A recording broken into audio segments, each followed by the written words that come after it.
Hi, I'm Lion Steve Adsmond from the Fremont Lions Club, and I'm here tonight to talk with you and share with you a little bit about the attributes of being a great tail twister. A tail twister can make meetings be a lot of fun, and I would challenge tail twisters everywhere that it's their responsibility to help make a meeting fun. I will guarantee that members will come back, and more importantly, guests will come back if the meeting is fun and they enjoy themselves while they're there. And that's one thing that the tail twister really can do well, is help make the meeting fun. The second attribute of a great tail twister is to be a good fundraiser. And when I say that, for any new Lions, there are two sets of books in the club. There is the administrative account of each Lions Club, which is only money that has been collected from members. And then there is the activities account, which is all the money that is collected from the public.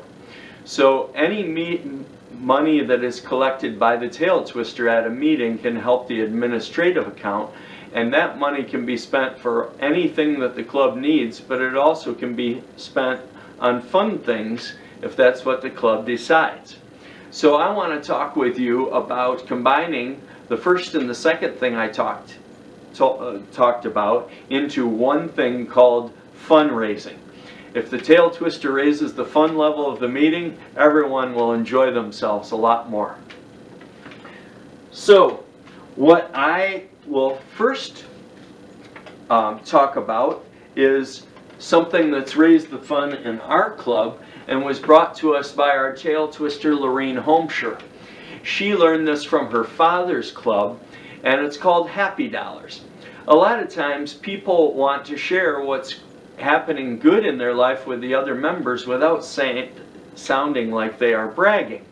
So when we started Happy Dollars, when Lorene started Happy Dollars at our club, it gave people a way to announce things and also make a donation to the Tail Twisters line.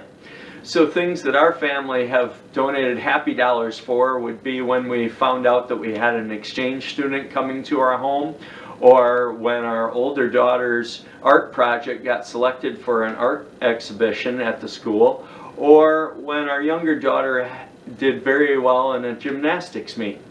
Sometimes people announce anniversaries or birthdays of other club members, say that they've been their sponsor, and that helps them feel appreciated. One couple in our club announced their first pregnancy at our last meeting with a Happy Dollar. So Happy Dollars are a great way to fundraise in your club. Our tail twisters work with the people in the club and never find somebody for something that they couldn't change. For example, if I were to receive a fine from the tail twister for having an orange shirt on, well, I wouldn't feel good about myself, and I hadn't really done anything wrong.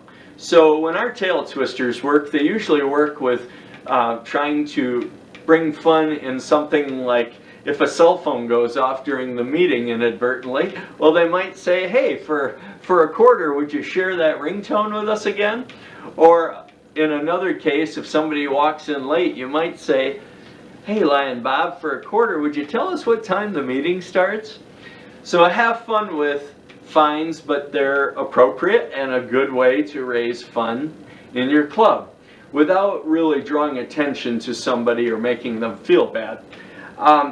One of the things that our club has done for a long time is when the tail twister has a moment, they might ask questions. They might say, hey, everybody get out 4 quarters. And then they'll ask questions that might relate to Lionism, such as, what is the name of the international president? Or what year did Lions begin? Or what does the Lions symbol mean?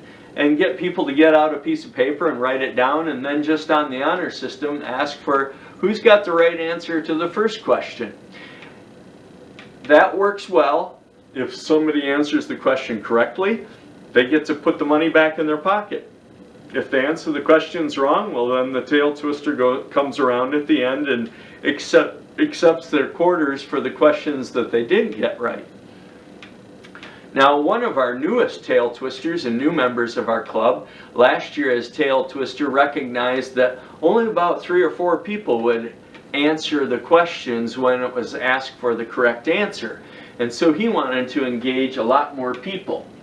So he did one thing very well. We had all of our tables in our club set up in a horseshoe, and everybody sat around the outside of the tables with the head table in front. And that worked really well, but the people at each table could really only talk with the person on the left side and on the right side because everybody sat around the outside of the horseshoe of tables. It was nice because everybody could see the speaker well if our program speaker stood between the tables. And also if someone spoke, everyone could see them well, but nobody really interacted with more than 2 people. And so he decided to rearrange the club seating around round tables. And so we would generally have 4 tables that might have 5 or 6 people at a table. And so he started table team trivia. It's a great fun atmosphere because each team works together to solve the questions. And during the tail twisters time, which was at the end of our meetings, he would say, okay, it's time for table team trivia.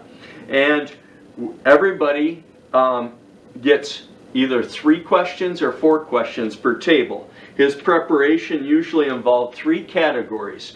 Four categories that I remember him having were lions, vision, history, and our town. And he would always have about 10 questions prepared for each category. So he would ask table 1 their first question, and if they answered it right, they get 1 point. And then he would go to table 2 and on to the others. Once the team's different tables got points, each round he would announce how many points each table had. And so whichever table was in the lead was probably going to win. But there were challenge questions. And if table 3 over here had 4 points and table 2 had 2 points, well, table 2, instead of answering their question, could say, we're going to challenge table 3 and we want them to have history as the category. So he'd ask a history question of table 3, and if they answered it right, they'd get 1 more point. But if they answered it wrong, they'd lose 2 points and table 2 would gain 2 points. So it was a group atmosphere where more people were working together to answer the question and be involved. Plus there was the competitive team spirit between the tables. And what Chris told me today in preparation for this talk was, he said every time we did table team trivia, at the end he would say, okay, now I'm collecting dollars for the tail twister. If you had fun, please throw in $1. He said he would always get twice as much donation money for table team trivia as he did when he did the quarter questions of all the members seated at the big horseshoe table. So that leaves me with one more idea. Oh, and by the way, have fun with props. I've got my Luther Ellis chocolate milk football here, and this is a great way to designate the table 1, it's your turn now, and so they would get the football and they could toss it to table 2 or the next table that was going to have the questions. And then say it's dairy month, I've got my pet cow here, and this is a great way to designate which table has the question time that gets the chocolate milk cow. So have fun with props.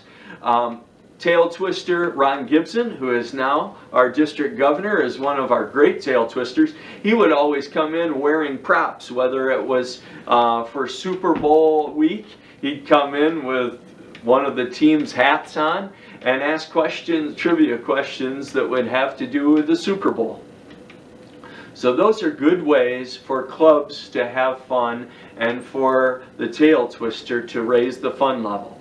So take a look at our website, and please look at the tail twister guide that is on our website, and thank you for listening.